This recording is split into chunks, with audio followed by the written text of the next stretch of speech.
Let's go over what we talk about in the lecture.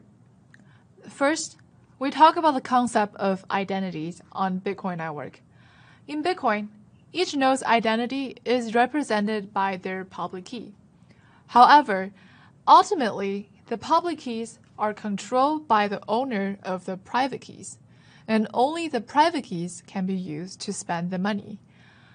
And another thing to note about identity is that users can generate as many private public key pairs as they want. And how does that work again? Remember that there are 2 to the 160 total possible private keys, and it is extremely unlikely that someone might happen to generate the same private key as yours. Nor is it at all likely that someone can just guess your private key to spend money on your behalf. Bitcoin doesn't have the account balance model that banks have. Instead, users spend outputs from previous transactions.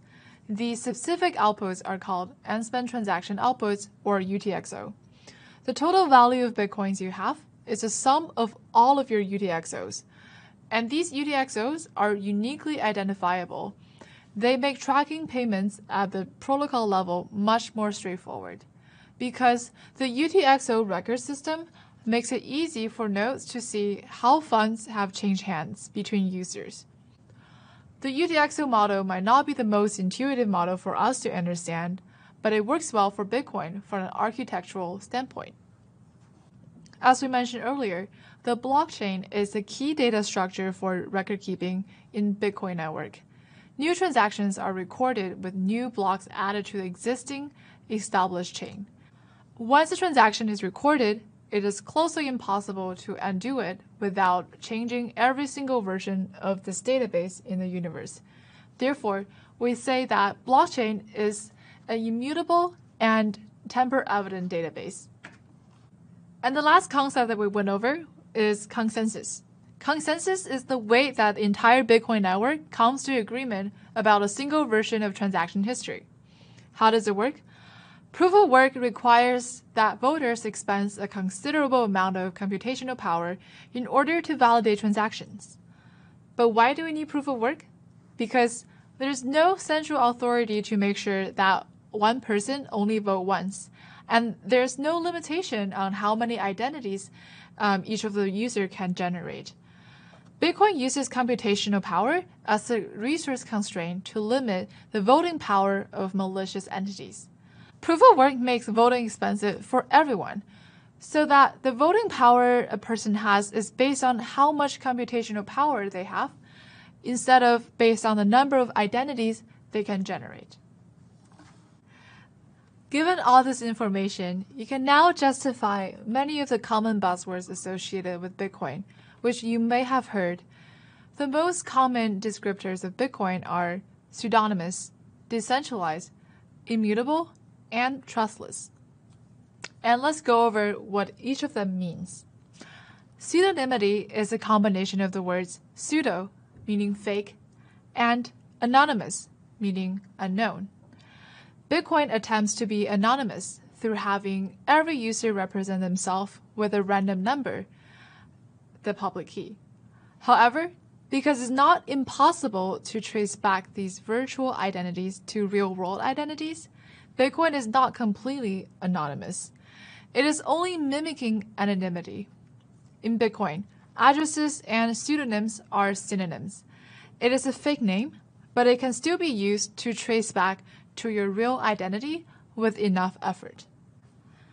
In addition, decentralization refers to taking an activity that is typically performed by one central entity and repeating the storage of information and computation among more than one party. Bitcoin achieves decentralization by having every single participant on the network store the full history of transactions, as we have seen. This way, every user possesses a copy of the transaction history and does not have to ask anyone else for that information. Immutability, referring to the inability to change information, is another property of Bitcoin achieved through decentralization. Once all users in the Bitcoin network decide on the validity of some transaction, it is extremely difficult for anyone, including the users who make the transactions themselves, to undo their decisions. This feature helps foster trust among nodes on the network. If one wanted to alter the history of transaction, they will have to change every single user's local history simultaneously, which in the present day is close to 10,000 different users. As a result of these three properties of Bitcoin, pseudonymity, decentralization, and immutability, we achieve in Bitcoin a trustless environment, because every user is by default a stranger to everyone else. Then one might ask, how do we trust others in this network? If we don't trust a majority of Bitcoin users, how do we trust Bitcoin? Well, the Bitcoin protocol ensures that one does not need to trust their peers in order to be certain that any transaction they make will be accurately recorded by the rest of the Bitcoin network. First, the ledger is publicly verifiable.